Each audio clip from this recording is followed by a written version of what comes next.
अगर मैं आपसे कहूं कि भारत के सबसे पवित्र धार्मिक स्थलों में से एक दिन युद्ध भूमि बन गया था। साल 1984, जून का महीना, और जगह थी गोल्डन टेम्पल। आखिर ऐसा क्या हुआ कि सेना को अपने ही देश के अंदर अपने ही लोगों के खिलाफ कार्रवाई करनी पड़ी? इसे कहा गया ऑपरेशन ब्लू स्टार। 1980 के दशक की शुरुआत में पंजाब अशांत था। कुछ उग्रवादी समूह एक अलग खालिस्तान की मांग कर रहे थे। इन सब के केंद्र में एक नाम था, जरनैल सिंह भिंडरानवाले। भिंडरानवाले और उनके समर्थक अकाल तख्त परिसर में डेरा डाले हुए थे। सरकार का आरोप था कि वहां से हथियार जमा किए जा रहे थे और हिंसक गतिविधियों की योजना बनाई जा रही थी। उस समय देश की प्रधानमंत्री थी इंदिरा गांधी। सरकार के सामने चुनौती थी कानून व्यवस्था बनाए रखना और धार्मिक भावना को भी आहत ना करना। लेकिन हालात लगातार बिगड़ रहे थे। 3 जून 1984 पंजाब में कर्फ्यू लगा दिया गया। फोन लाइनें काट दी गई, रेल और सड़क संपर्क रोक दिए गए। 5 जून की रात भारतीय सेना ने गोल्डन टेम्पल परिसर में प्रवेश किया।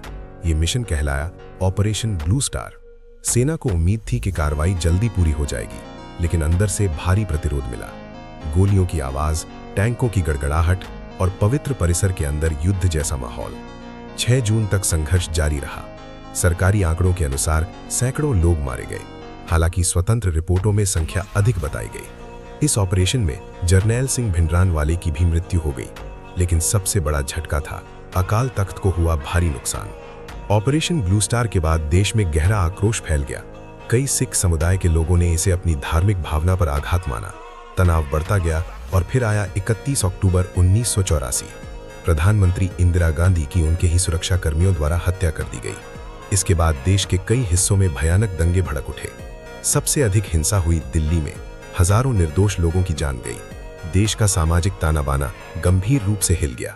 आज गोल्डन टेम्पल फिर से शांति और आस्था का प्रतीक है, लेकिन 1984 की घटना आज भी इतिहास का एक संवेदनशील अध्याय है।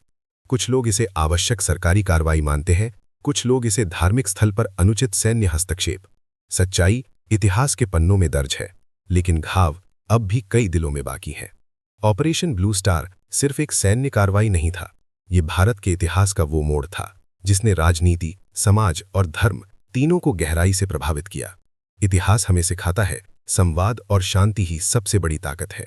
अगर आपको ये डॉक्यूमेंट्री जानकारी अच्छी लगी तो वीडियो को लाइक और शेयर जरूर करें और कमेंट में बताएं कि आप इस घटना को कैसे देखते हैं। तब तक के लिए जय हिंद, जय भारत।